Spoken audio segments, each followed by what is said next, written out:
Babamdan hala haber yok. Ben asıl Rıfat Ata Bey tekrar buraya gelirse ne yaparız diye düşünüyorum. Yapacaklarını yaptılar zaten Zeyno. Yakında bizi yıkamayacaklarını anlayacaklar. Gonca, sahiden hiç korkmuyor musun? Korkuyorum. Çok korkuyorum.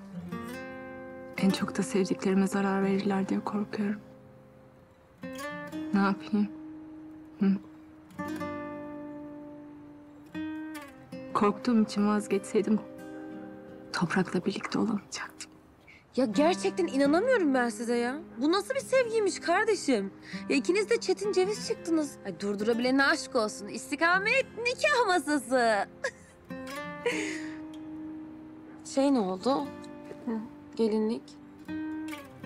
Havalı dikecek.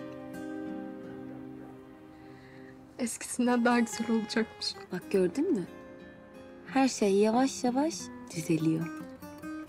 İnşallah. İnşallah.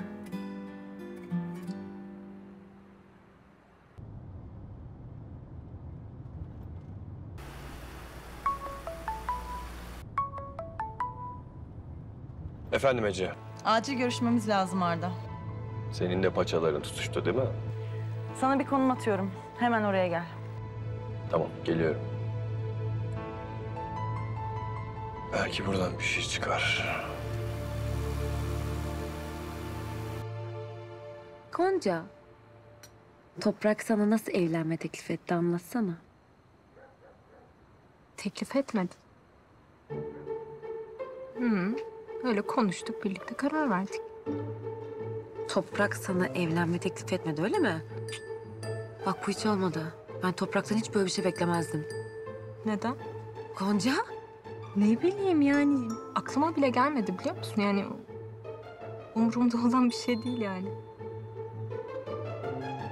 Zeyno, ben şu an babamdan başka birini düşünmüyorum.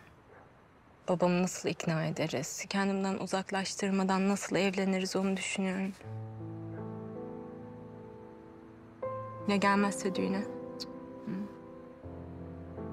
O gelmezse düğün bile yapar mıyız bilmiyorum. Kızım daha düğüne var. Hem Tahir amca kıyamaz sana. Tabii ki bu düğün kederli bir düğün olmayacak. Tabii ki sen evlenme teklifi alacaksın. Ve tabii ki düğünün çok güzel olacak. Bak sakın Toprağa böyle bir akıl vereyim deme. Tamam mı? Aa yok. Söylemem tabii ki de.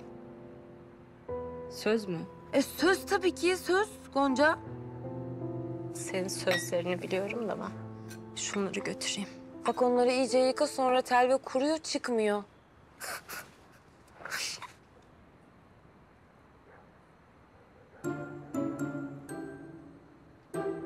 Nurbanu, acil görev çağrısı. Yarın buluşmamız gerek.